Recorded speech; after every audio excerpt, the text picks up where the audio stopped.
आज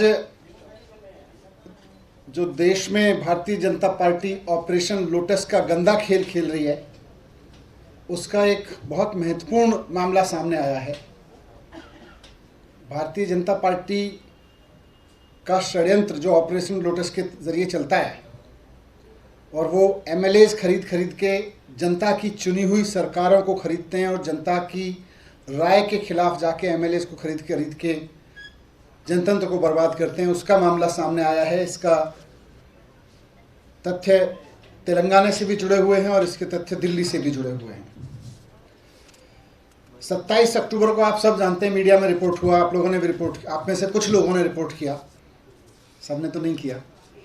27 अक्टूबर को साइबराबाद में एक रेड होती है और वहाँ पर भारतीय जनता पार्टी के एमएलए खरीदने वाले ऑपरेशन लोटस के 3 दलाल रंगे हाथों पकड़े जाते हैं। 100 करोड़ रुपए के साथ पकड़े जाते हैं। उन दलालों के ये फोटोग्राफ हैं, मैं आपको दिखाता हूँ। ये तीनों लोग जो इस फोटो में हैं, ये तीनों दलाल भारतीय जनता पार्टी के ऑपरेशन लोटस चलाते हुए 100 करोड़ रुपए के साथ एमएलए खरीदने के लिए ले गए, 100 करोड़ रुपए के साथ पकड़े गए। ये तीनों दलाल हैं रामचंद्र भारती, सिमैया और नंद कुमार। तो रामचंद्र भारती जी को स्वामी भी कहते हैं क्योंकि इनका नाम आगे आएगा, ये स्वामी हैं।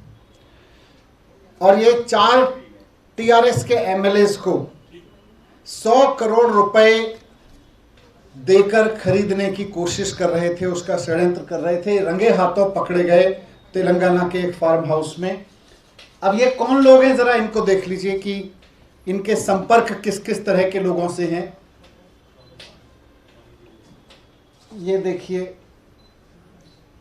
आगे दिखा दीजिए, इनके 3-4 फोटो यहाँ उपलब्ध हैं, ये हैं।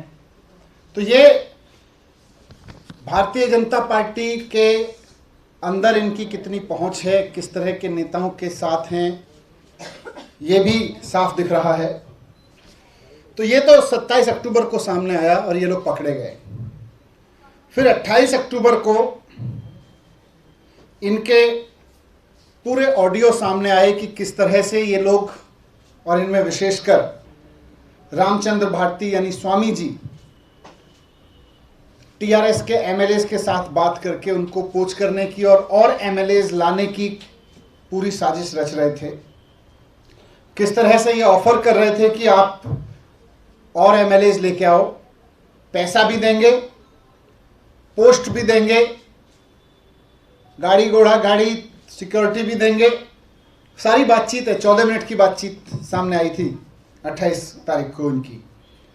और उसमें चौंकाने वाली चीज़ ये थी कि जो दलाल है एमएलए खरीदने वाला भारतीय जनता पार्टी का, वो साफ साफ खुलेआम उस एमएलए को कह रहा था कि बीएल संतोष जी से पहले आप आओ, पैसे देंगे, नाम बताओ एमएलए के साथ लेके आओ, पैसे देंगे, सिक्योरिटी देंगे, घोड़ा गाड़ी देंगे और बीएल संतोष जी से और नंबर 2 से मिलवाएंगे। उसके बाद फिर आपकी डील फाइनल होगी। और बीएल संतोष जी तो सब जानते हैं, नंबर 2 को बाद में वही दलाल आगे क्लैरिफाई करता है, अमित शाह जी, देश के गृह मंत्री, वो आगे जाके क्लैरिफाई करता है उस ऑडियो में। और साथ साथ ये भी कहता है कि इसके बाद सीबीआई और ईडी दोनों की चिंता मत करना, उसको हम देख लेंगे, हम इसी तरह से करते हैं, जो हमारे साथ आता है वो हम उसको फिर सीबीआई और ईडी से कुछ नहीं होने देते हैं। आज फिर एक नया ऑडियो सामने आया है। यह ऑडियो भी तेलंगाना के एमएलएज और इन ऑपरेशन लोटस के दलालों के बीच की ही बातचीत है। इस ऑडियो में भी वो बीजेपी के दलाल, एमएलए खरीदने वाले दलाल, वहाँ के एमएलएज को लालच देते हुए कह रहे हैं कि हमारे साथ आ जाओ। और यहाँ वो खुलासा करता है कि हम दिल्ली में भी कोशिश कर चुके हैं, हम दिल्ली में भी कोशिश कर रहे हैं। वहाँ वो उसको बताता है कि दिल्ली के 43 एमएलएज को तोड़ने की हम कोशिश कर रहे हैं। यानी कि इन्होंने दिल्ली के 43 एमएलएज को खरीदने का पैसा रखा हुआ है। मैं पहले आपको वो ऑडियो सुनवाता हूँ। हम थोड़ा सा ऑडियो, छोटा सा ऑडियो 1 मिनट का वो सुन लेते हैं जो आज सामने आया है। Then we will have the complete operation whatever this. So apart from this, we are operating the Delhi also. Okay. We are having 43 numbers there. So that is also on the same route. No, we are operating in Delhi also. So that is more. We have 43 numbers. So they will retain their membership. Okay. Then what we will do? I will be there on 22. And finally, before you coming, take some things. I know what In the morning itself, we had a 1 hour discussion with both the people. Shah and asking about that was underline is okay. Underline is okay for you. Okay. Russell is different 50 line. वो बता रहा है कि 1 घंटे हमारी बातचीत हुई है।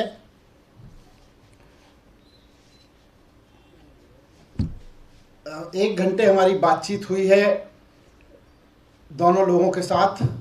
आगे उसका रेफरेंस भी दे रहा है कि शाह और BL संतोष जी के साथ, मिस्टर अमित शाह और BL संतोष जी के साथ में। तो बहुत स्पष्ट है। आपको याद होगा थोड़े दिन पहले आम आदमी पार्टी के MLAs ने मिलकर पूरा इसका भांडा फोड़ा था कि किस तरह से उनको बीजेपी के दलाल आके ऑफर दे रहे थे और उनको अरविंद केजरीवाल जी का पार्टी का साथ तोड़ने की कर रहे थे। मेरे साथ भी कोशिश की थी। और सेम वे आज वही दलाल, उसी तरह के दलाल ऑडियो में कह रहे हैं कि we are operating in Delhi also in same way. सवाल यह है कि इन सेम वे मतलब 43 MLA खरीदने के लिए आप वहाँ पे 4 MLA खरीदने के लिए 25-25 करोड़ दे रहे हो। 43 MLA खरीदने के लिए आपने 1075 करोड़ रुपए अरेंज कर रखा है। ये 1000 करोड़ रुपए, 1075 करोड़ रुपए किसका है? कहाँ से आया? कहाँ है? MLAs खरीदने का ये पैसा जो वहाँ पहुँचा वो किसका है? कहाँ से आ रहा है? जो MLAs खरीदने का 43 MLAs खरीदने की जिसकी बात वहाँ का दलाल कबूल रहा है, वो पैसा कहाँ से आ रहा है? किसका है? इस सब की जांच होनी चाहिए।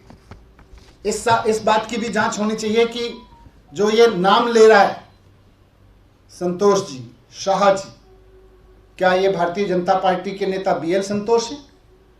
क्या शाह जी देश के गृह मंत्री अमित शाह जी हैं? और अगर ये देश के गृह मंत्री अमित शाह जी हैं तो ये देश के लिए बहुत खतरनाक है।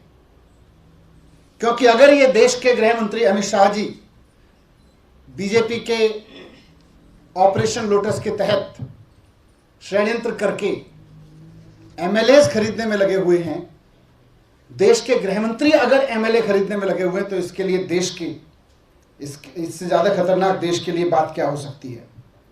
मैं समझता हूँ सबसे पहले तो इसकी ईडी जांच होनी चाहिए। सबसे पहले तो इसकी जांच होनी चाहिए। ये सबूत है कि किस तरह से हजारों करोड़ रुपया इकट्ठा कर करके चुने हुए MLAs को खरीदा जा रहा है, खरीदने की कोशिश की जा रही है। ये लोग, इन्होंने दिल्ली में खरीदने की कोशिश की, नाकामयाब हुए। इन्होंने पंजाब में खरीदने की कोशिश की, नाकामयाब हुए। इन्होंने 8 राज्यों में ऑपरेशन लोटस को कामयाब किया है। इन्होंने तेलंगाना में खरीदने की कोशिश की, आपके सामने एक्सपोज हो रहे हैं। और अगर जैसा कि इस ऑडियो में दावा किया जा रहा है, शाह जी, अगर ये अमित शाह जी इसमें इन्वॉल्व हैं तो उनको तो अभी गिरफ्तार किया जाना चाहिए और उनसे पूछताछ होनी चाहिए। क्योंकि अगर एक MLA खरीदते हुए दलाल पकड़ा जाता है और पुलिस की गिरफ्त में है और उसके ऑडियो में देश के गृह मंत्री का अगर नाम आ रहा है, तो ये देश के लिए, पूरे देश के लिए खतरनाक चीज़ है। पूरे देश की सिक्योरिटी के लिए, पूरे देश के भविष्य के लिए खतरनाक चीज़ है। इसलिए मैं समझता हूँ कि तुरंत अगर ये वही शाह हैं, अमित शाह जी, तो इनको गिरफ्तार होना चाहिए तुरंत और इनसे पूछताछ की जानी चाहिए और इनको गृह मंत्री के पद से हटाया जाना चाहिए। Thank you.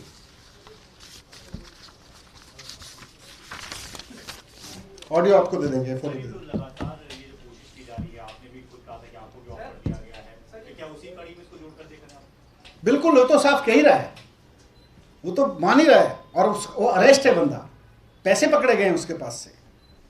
Thank you. Sir, ये कैसे एस्टैब्लिश करेंगे आप लोग कि गृह मंत्री का नाम ले रहे हैं आप लोग तो ये कैसे एस्टैब्लिश होगा कि जो शाह हैं वो गृह मंत्री हैं और अरेस्ट की जो मांग कर रहे हैं वो किस तरह से उसको सब्सटैंशिएट करेंगे? तो अगर ईडी और सीबीआई को थोड़ी सी फुर्सत मिले तो पता चल जाएगा कौन से शाह जी के नंबर है उनके पास में।